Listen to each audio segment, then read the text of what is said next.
បងប្អូននិយាយអំពីទូរស័ព្ទធុនបង្គួរនៅស្រុកយើងណាតម្លៃប្រហែលជា$200ស្ដើងអីគឺមានជម្រើសច្រើនក៏ប៉ុន្តែមួយចំនួនគឺមានមុខងារមួយចំនួនខ្លាំង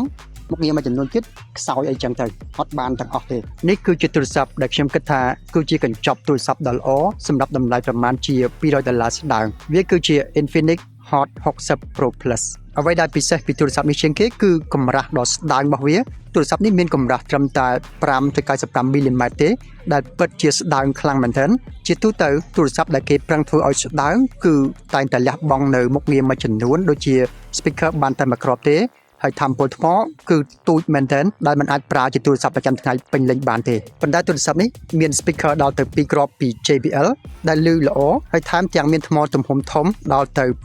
5160មីលីអាំពែម៉ោងដែលពិតជាធំហើយសម្រាប់កម្រាស់ស្ដើងប៉ុណ្ណឹងហើយថែមទាំងអាចសាកថ្មបានលឿនដល់ទៅ45វ៉ាត់ហើយនិយាយអំពីកម្រាស់ស្ដើងគឺស្ដើងហើយមិនមែនអត់ធន់រឹងមាំទេទូរស័ព្ទនេះពិតជាធន់រឹងមាំមែនទែនវាធន់នឹងការធ្លាក់ដល់ទៅកម្ពស់1ម៉ែត្រកន្លះហើយក៏ធន់នឹងការចូលទឹកនិងធូលី IP65 ផងដែរអញ្ចឹងយើងអាចប្រើទូរស័ព្ទដោយមានទំនុកចិត្តពីការចូលទឹកដើរក្រោមភ្លៀងឬក៏កំពប់ទឹកពីលើអីអត់បញ្ហាទេហើយបើនិយាយអំពីអេក្រង់នេះក៏ជាអេក្រង់ល្អដែរវាគឺជាប្រភេទ AMOLED មានផ្ទៃកោងនៅកែមបន្តិចកម្រិតច្បាស់ដល់ទៅ 1.5K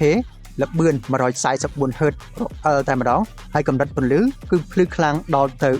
4500 nit ដែលពិតជាអត់បញ្ហាក្នុងការមើលអេក្រង់នៅខាងក្រៅចំពោះកន្លែងផ្សេងទៀតក្រៅពីអេក្រង់កម្លាំងម៉ាស៊ីនកាមេរ៉ានិងការ design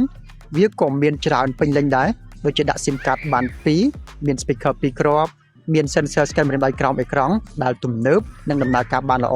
មាន IR blaster សម្រាប់បញ្ជាទូរទស្សន៍ឬក៏ម៉ាស៊ីនត្រជាក់ដូចជា tele អញ្ចឹងដែរនិងមានចលនារីករួមនៅលើថ្ងាសនឹងដូចជា iPhone ផងដែរហើយចំពោះកាមេរ៉ាក៏គេប្រើ sensor របស់ Sony 50 megapixel ដែលថតរូបបានច្បាស់វាធ្វើការបានល្អទាំងមុខងារធម្មតានិងមុខងារ portrait ដែលអាចថតបង្ហោះ 4K បាន